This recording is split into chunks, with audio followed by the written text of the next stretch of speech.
Good morning, students. Welcome back to online class. Now, students, we have already started the chapter number 10, that is government budget and the economy. In previous video, we discussed about meaning of budget and objectives of budget. Now, in this video, we are going to start the next topic related to budget, that is component of budget, or we can say structure of budget. Okay budget lesson के अंदर बेटा हमने इसका meaning discuss किया था. तो then will say budget is a statement of expected receipts of the government and expenditure of the government during an accounting year. जो हमने बजट की डेफिनेशन डिस्कस की थी तो हमने कहा था बजट एक स्टेटमेंट है, इसके अंदर एक्सपेक्टेड रिसिप्ट्स भी आती है, एक्सपेंडिचर भी आता है. तो बेटा उसी डेफिनेशन को अगर दो पार्ट्स में डिवाइड किया जाए तो उसके अंदर दो कंपोनेंट नज़र आते हैं. One is receipts, another is expenditure. तो आज हम इस टॉपिक के अंदर इसी टॉपिक को बजट, रिसिप्ट्स और एक्सपेंडिचर को एक्सप्लेन करने के लिए जा रहे हैं. नाउ कंपोनेंट बजट को बेटा दो पार्ट्स में डिवाइड किया था, budget receipts and budget expenditure. Receipts को फर्दर बेटा आगे टू पार्ट्स में डिवाइड किया था, revenue receipts and capital receipts. आगे कैपिटल रिसिप्ट्स को थ्री पार्ट्स में डिवाइड किया जाता है, disinvestment, recovery of loan and borings. And revenue receipts को आगे बेटा फिर दो पार्ट्स में डिवाइड किया जाता है, that is the tax receipts and non tax receipts. तो डिटेल में हम इस स्ट्रक्चर को डिस्कस करने चाह रहे हैं. और इसी तरह से हमारे पास बजट एक्सपेंडिचर है, एक्सपेंडिचर के अंदर हमारे पास revenue expenditure and capital expenditure आता है. आज हम डिटेल में टॉपिक डिस्कस करेंगे बजट रिसिप्ट्स एंड उसका part that is a revenue receipts. Firstly what is a budget receipts? Budget receipts to estimated money receipts of the government from all the sources during fiscal year. एक साल के अंदर हमारी economy के अंदर जितनी भी सोर्सेज से इनकम हो रही है उसको हम बजट रिसिप्ट्स कहते हैं. Similarly budget expenditure is also refers to estimated expenditure of the government during fiscal year. इस आने वाले साल में एस्टिमेटेड ईयर में गवर्नमेंट किन किन जगहों के ऊपर प्लानिंग कर रहे एक्सपेंडिचर करने जा रही है उसको हम बजट एक्सपेंडिचर कहते हैं. So let's start the topic revenue receipts. जैसा कि हमने बजट रिसिप्ट्स की बात की, it is estimation of money receipts. तो उसका एक पार्ट है that is a revenue receipts. Revenue receipts क्या होते हैं? रेवेन्यू रिसिप्ट्स वर्ड जब भी बेटा माइंड में आता है it mean source of income. Government के इनकम के सोर्सेज कौन कौन से हैं? इसकी डेफिनेशन है it refer to those receipts which neither create any liability nor create any reduction in the assets of the government. Revenue receipts क्या है? रेवेन्यू रिसिप्ट्स वो रिसिप्ट्स हैं जिससे ना तो गवर्नमेंट की कोई लाइबिलिटी के ऊपर इफेक्ट पड़ता है और ना ही उनके एसेट्स के अंदर कोई चेंज आता है. तो रेवेन्यू रिसिप्ट्स कोई ऐसी टर्म जिसके अंदर ना तो गवर्नमेंट की कोई लाइबिलिटी बढ़े और ना ही उसके एसेट्स में रिडक्शन है, उसको रेवेन्यू रिसिप्ट्स कहता है. इसको समझाने के लिए मैंने इसी डेफिनेशन में से टू रूल्स को फॉलो किया है.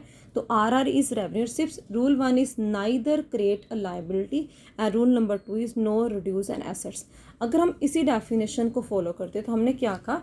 रेवेन्यू रिसिप्ट्स क्या है? रेवेन्यू रिसिप्ट्स वो रिसिप्ट्स हैं जिससे ना तो कोई लाइबिलिटी के ऊपर फ़र्क पड़े, ना लाइबिलिटी हो और ना ही हमारे एसेट्स के ऊपर रिडक्शन हो, उसको हम रेवेन्यू रिसिप्ट्स कहते हैं. तो बेटा मैंने यहाँ लिख दिया NCL that is neither create liability plus में दोनों रूल्स का होना जरूरी है, नोर रिड्यूस एसेट्स. तो ये बन गया revenue receipts. Okay, but how we can जज कौन सी टर्म्स है जिनसे गवर्नमेंट को पैसा आ रहा है और लाइबिलिटी नहीं बढ़ रही, लाइबिलिटी नहीं है और एसेट्स के ऊपर कोई फ़र्क नहीं है. तो हमने एग्जांपल लिया first that is a taxation. It is a big source of income. India maximum income taxes के थ्रू आती है. तो I have taken two example, one is income tax, another is GST. Income tax बेटा direct tax होता है. Direct tax का meaning क्या होता है? वो टैक्स जिस पे लगता है उसी को पे करना पड़ता है. सपोज किसी पर्सन की इनकम 10 लाख रुपीज़ है और उसके ऊपर 1 लाख रुपीज़ टैक्स पड़ रहा है. 10 लाख के ऊपर 1 लाख टैक्स पड़ रहा है. और बेटा उसने टैक्स पे कर दिया. अब टैक्स पे करने के बाद गवर्नमेंट की इनकम बढ़ गई. अब गवर्नमेंट की कहीं लाइबिलिटी नहीं है कि अगर उसने 1 लाख रुपीज़ पे किया है उतना ही गवर्नमेंट उसके बदले उसको कुछ रिटर्न करे, सिमिलर कोई चीज़ रिटर्न करे. सो ये डिपेंड करता है कि हमारे पास जो लाइबिलिटी गवर्नमेंट की नहीं बनती. और अगर ये उस पर्सन ने टैक्स पे किया तो गवर्नमेंट्स के एसेट्स के ऊपर कोई फ़र्क नहीं पड़ा, उनके एसेट्स कम नहीं है. Second same GST. हाँ, जैसे हम इस पेन को बाय करते हैं जब बेटा हम पेन को बाय करते हैं तो हम इसके अंदर जब MRP इसका पे करते हैं उसके साथ इंक्लूसिव ऑल टैक्सेस लिखा आता है। जब बेटा हम इन टैक्सेस को पे करते हैं तो हम इसके अंदर GST के साथ ही हमने इस टैक्स को पे कर दिया, तो वो टैक्स भी चाहे वो इनडायरेक्ट टैक्स है वो भी रेवेन्यू रिसिप्ट्स है, क्योंकि इससे भी गवर्नमेंट की कोई लाइबिलिटी और एसेट्स क्रिएट नहीं हुआ। वेयर एज अनदर एग्जाम्पल, मैंने इसकी एक ऑपोजिट एग्जाम्पल लिया ताकि आपको समझ आए। मैंने लिखा सेल ऑफ शेयर्स। मान लो गवर्नमेंट अपनी कंपनी के शेयर्स को सेल कर देती है। ओके जब वो कंपनी के शेयर्स को सेल करती है तो उसकी प्रॉपर्टी कम होगी, एसेट्स रिड्यूस हो गए, तो उसके अकॉर्डिंग टू रूल हमारे पास फॉर्मूला था, that is NCL plus NRA। Okay government के एसेट्स रिड्यूस हुए, ये रूल गलत हो गया, एक रूल अप्लाई नहीं हो रहा, तो यहाँ पर हम कह सकते हैं ये रेवेन्यू रिसिप्ट्स नहीं है। तो पेपर के अंदर आपको इस तरह के क्वेश्चन आते हैं, कौन सी टर्म्स, कौन सी इनकम रेवेन्यू रिसिप्ट्स है और क्यों है। विदाउट रीज़न आपको मार्क्स नहीं मिलते। तो आपके लिए 2 रीज़न आगे, वो इनकम जिससे गवर्नमेंट की नाइदर लाइबिलिटी क्रिएट हो और नो रिडक्शन इन एसेट्स, उनको हम रेवेन्यू रिसिप्ट्स कहते हैं। ना बेटा हमारा नेक्स्ट इसी का पोर्शन है रेवेन्यू रिसिप्ट्स। अब रेवेन्यू रिसिप्ट्स के बारे में हमने डिटेल में पढ़ लिया कि रेवेन्यू रिसिप्ट्स क्या होती हैं, जिनसे ना तो लाइबिलिटी क्रिएट होती है और ना ही हमारे एसेट्स के ऊपर कोई इफेक्ट पड़ता है, गवर्नमेंट के एसेट्स के ऊपर फ़र्क पड़ता है। अब ये सोर्सेज क्या हम डिटेल में पढ़ने जा रहे हैं। तो हमारे पास रेवेन्यू रिसिप्ट्स के 2 सोर्स होते हैं, one is tax revenue, another is non tax revenue. Tax के बारे में बहुत हमने सुना है, पर टैक्स है क्या। टैक्स एक कंपल्सरी पेमेंट है जो गवर्नमेंट को पे की जाती है बाय पब्लिक।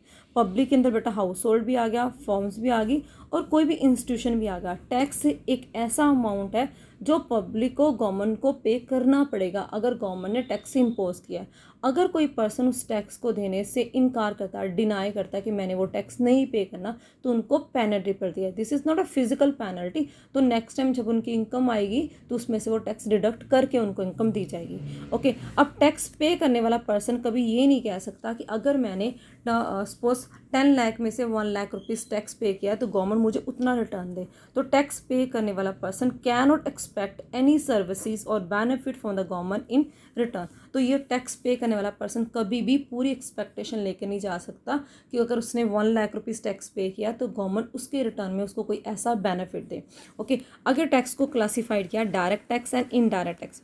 ओके बेटा डायरेक्ट टैक्स क्या होता है। डायरेक्ट टैक्स वो होते हैं जो हमारी प्रॉपर्टी के ऊपर लगते हैं, impose on property of individual and company, और ऐसे टैक्स जिसके बर्डन को हम शिफ्ट नहीं कर सकते, for example income tax and wealth tax. Direct tax क्या है, ये वो टैक्स है जो किसी पर्सन की इनकम, उसकी प्रॉपर्टी के ऊपर टैक्स लगता है। अब प्रॉपर्टी उसकी है, इनकम उसी की है, तो उसी को पे करना पड़ेगा। ओके तो इसके बर्डन को हम किसी कस्टमर या किसी रिलेटिव या फ्रेंड्स के ऊपर शिफ्ट नहीं कर सकते, उसको डायरेक्ट कहते हैं। Where as second tax is indirect tax. Indirect tax क्या है, वो टैक्स जो गुड्स और सर्विसेज पे लगता है, इसके बर्डन को हम शिफ्ट कर सकते हैं। फॉर एग्जांपल हमारे पास आ गया GST। तो मान लो GST goods and service tax. Suppose एक होलसेलर ने 100 कॉपीज़ बाय की हैं किसी फैक्ट्री से, और जब उसने 100 कॉपीज़ बाय की तो पर कॉपी की उसने 1 रुपये GST पे किया, तो टोटल GST होगा बेटा 100 रुपीज़। अब जब वो अपने मार्केट में आएगा और उसी मटेरियल को, उन्हीं कॉपीज़ को रिटेलर को सेल करेगा, तो ये 100 रुपीज़ उसके अंदर ऐड हो जाएंगे। फिर जब रिटेलर कस्टमर को देगा तो उसके 100 रुपीज़ के अंदर ऐड करेगा। तो यहाँ पर जो टैक्स है वो शिफ्टेबल हो गया, टैक्स धीरे धीरे शिफ्ट हो रहा है, होलसेलर से रिटेलर, रिटेलर से कंज्यूमर, और कस्टमर को फाइनली इसका बर्डन बियर करना पड़ता है। तो डायरेक्ट टैक्स जो शिफ्ट नहीं होता, जिस पे लगता है उसी को पे करना पड़ता है। इनडायरेक्ट टैक्स जिस पे लगता है वो इसके बर्डन को जैसे जैसे आगे जाते हैं उसको शिफ्ट करता आता है। इसके अलावा हमारे पास और भी टैक्स होते हैं, जैसे progressive tax and regressive tax.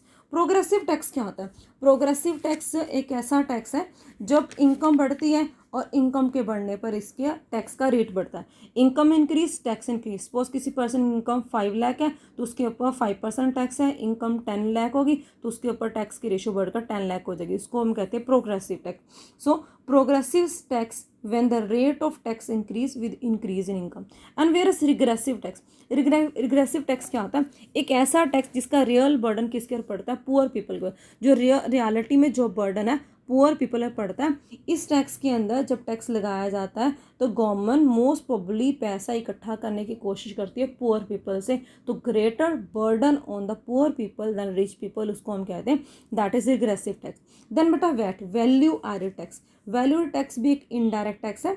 It is imposed on the value added of various stages of production. तो जैसे जैसे प्रोडक्शन की स्टेजेस इंक्रीज होती हैं, various production stages, various production stages, उन स्टेजेस के ऊपर लगने वाले टैक्स को हम वैट कहते हैं। स्पेसिफिक टैक्स क्या होता है, स्पेसिफिक टैक्स अब किसी प्रोडक्ट के साइज़ के अकॉर्डिंगली, वेट के अकॉर्डिंगली, उसके भार के अकॉर्डिंगली बेटा, उसके साइज़ के अकॉर्डिंगली, उसके यूनिट के अकॉर्डिंग लगने वाले टैक्स को हम कहते हैं that is specific tax. So we can say when a tax is impose on a commodity on the basis of its unit weight and price that is known as specific tax. तो हमारे पास tax के बारे में ये points आगे हमने क्या discuss किया, meaning of tax, direct tax, indirect tax, progressive tax, regressive tax and value added tax. Now next topic है that is non tax receipt. अब टैक्स के अलावा गवर्नमेंट को कुछ और सोर्सेज होते हैं, वहाँ से पैसा आता है, उनको हम नॉन टैक्स रिसिप्ट कहते हैं। तो non tax receipt these are those which arise from the sources other than taxes. Taxes के अलावा और किसी सोर्स से पैसा आ रहा है उसको हम कहते हैं नॉन टैक्स रिसिप्ट। तो इसके बहुत सारे पार्ट्स हैं, जैसे हमारे पास फर्स्ट आ गया फ़ी। हम बेटा पासपोर्ट बनवाते हैं या बर्थ सर्टिफिकेट, डेथ सर्टिफिकेट बनाते हैं या बेटा लैंड की रजिस्ट्रेशन करवाते हैं, तो जितनी भी एडमिनिस्ट्रेटिव सर्विसेज को हम यूज़ कर रहे हैं उसके बदले जो उनको अमाउंट पे करते हैं वो भी गवर्नमेंट की इनकम का सोर्स है। तो fee is also source of government income. Then second point that is fine. Fine that is just like a penalty. किसी भी गवर्नमेंट का ये टारगेट नहीं होता कि फ़ाइन के थ्रू ज़्यादा से ज़्यादा पैसा इकट्ठा किया जाए। गवर्नमेंट क्या चाहती है, गवर्नमेंट चाहती है वो लोग जो रूल्स की रिस्पेक्ट नहीं करते, जो लॉ ब्रेकर्स हैं, उनको इकोनॉमिकली पनिश किया जाए ताकि नेक्स्ट टाइम वो लॉ ब्रेक करने से पहले सोचें कि हमने ये काम नहीं करना। तो इंडिया के अंदर fine are those payment which made by the law breaker to the government. ये वो इकोनॉमिक पनिशमेंट है जिससे गवर्नमेंट पैसा नहीं अर्न करना चाहती, लेकिन इन लोगों को सिखाने के लिए कि नेक्स्ट टाइम जब भी उन्होंने कोई काम करना है तो तरीके से करें, इससे इकोनॉमी के ऊपर, सोसाइटी के ऊपर हार्मफुल इफेक्ट ना हो। जैसे फॉर एग्जांपल चालान, ओके, तो सपोज किसी पर्सन की गाड़ी का चालान कट जाता है, इसका मतलब है उसने कोई ना कोई प्रॉब्लम की होगी, जैसे उसके पास पोल्यूशन फॉर्म नहीं होगा या वो ड्राइव सही ढंग से नहीं कर रहा होगा। अगर उसके ऊपर 500 रुपीज़ चालान पड़ा तो नेक्स्ट टाइम वो कोशिश करेगा कि मुझे 500 रुपीज़ चलाना पड़े। So it is a way to punish the people. Okay, then third point that is escheat. Third point को हम कहते हैं escheat, ESCHEAT, escheat. It is new point for you. Escheat का मीनिंग क्या होता है, property left by the people without legal heir. कहते कई बार क्या होता है किसी पर्सन की सडन डेथ हो जाती है या उस पर्सन ने अपनी विल नहीं बनाई होती या उसकी आगे फैमिली में कोई पर्सन नहीं होता जो उसकी प्रॉपर्टी को कवर लेगा। ओके, तो ऐसी प्रॉपर्टी जिसके पीछे कोई क्लेम करने वाला नहीं होता तो डायरेक्टली बेटा प्रॉपर्टी किसके पास जाएगी, गवर्नमेंट के पास। तो एस्चीट भी एक सोर्स है गवर्नमेंट की इनकम है। देन बेटा स्पेशल असेसमेंट। स्पेशल असेसमेंट ये लाइफ में पे होने वाला एक बार का टैक्स है। कई बार क्या होता है कि जैसे कोई सिविल इंजीनियर है, उसने काफ़ी लैंड लेकर वहाँ पर डिफरेंट डिफरेंट फ्लैट्स बना दिए। अब बेटा वो उन फ्लैट्स को सेल करना चाहता है लेकिन वो फ्लैट्स सेल नहीं हो रहे। The reason is that in that area there is not proper facilities just like A sanitation, water, ये फैसिलिटीज़ नहीं है। तो ऐसी कंडीशन के अंदर ओनर क्या करता है, गवर्नमेंट के साथ डिस्कस करता है, उस एरिया की म्यूनसिपल कमेटीज़ के साथ डिस्कस करता है। तो वो कहती है कि आप एक बार कुछ अमाउंट में पे कर दो, कुछ अमाउंट हम डालेंगे और आपके इस एरिया के अंदर ये बेसिक जो फैसिलिटीज़ हम उनको प्रोवाइड करने की कोशिश करेंगे। It is a payment which is made by the owner of those properties whose value has appreciated due to development activities of government. Okay, इसके अलावा बेटा income from the public enterprise. As we know Indian economy is a mixed economy, तो यहाँ पर private sector भी है और public sector भी है। जो इंडस्ट्रीज पब्लिक सेक्टर के अंदर आती हैं तो वो बेटा गवर्नमेंट इनकम की हुई, जैसे हमारे पास डिफेंस मटेरियल की इंडस्ट्री है, फार्मास्यूटिकल कंपनीज़ हैं या बेटा स्टील और आयरन इंडस्ट्री है। इन इंडस्ट्री की जितनी भी अर्निंग है उसको हम income from the public enterprises या गवर्नमेंट की इनकम को मानेंगे। Then 6 point the income from the sale of spectrum. हम मोबाइल ही यूज़ करते हैं, जब मोबाइल के अंदर 4G 3G 2G डाटा डलवाया जाता है तो हम उसके लिए कुछ अमाउंट पे करते हैं। अब ये प्रोसेस स्टार्ट हुआ, गवर्नमेंट ने इस चीज़ को, जो हमारे पास स्पेक्ट्रम है, किसी और जगह से या किसी और कंट्री से बाय किया। अब वो हमें सेल कर रहे हैं, जब बेटा हम उनसे उस स्पेक्ट्रम को या 4G डाटा को लेते हैं तो वी पे समथिंग, तो उससे आने वाली इनकम भी गवर्नमेंट की इनकम बनती है। Then last point is that is a grants and donation. India जैसे कंट्री के अंदर ये काफ़ी ज़्यादा चलता है, या जो कंट्रीज डेवलपिंग स्टेज में होती हैं तो उनको गिफ्ट और ग्रांट्स बाहर से भी आती हैं। तो हमारे देश के अंदर पब्लिक अगर कोई डिज़ास्टर है, कोई नेचुरल क्लाइमिटी है, जैसे इस समय है, तो बहुत सारे सेलिब्रिटीज़ ने या बहुत सारे रिच पीपल ने काफ़ी अमाउंट प्रधान जो प्राइम मिनिस्टर कंसोलिडेशन फंड के अंदर डाला है, ताकि इस कंडीशन के अंदर ड्यूरिंग दैट कोरोनास, इस कंडीशन के अंदर हम इस चीज़ से निकल सके और हमारे लोग अच्छी तरह से सर्वाइव हो सके और ये डिजीज़ का इलाज अच्छी तरह से हो सके। तो ऐसी कंडीशन के अंदर भी जितनी डोनेशन ग्रांट्स गवर्नमेंट की तरफ जाती हैं वो भी हमारी इनकम के सोर्स होती है। तो ये हमारा टॉपिक था आज का, जिसको हमने डिस्कस किया, दैट इज़ रेवेन्यू रिसिप्ट्स।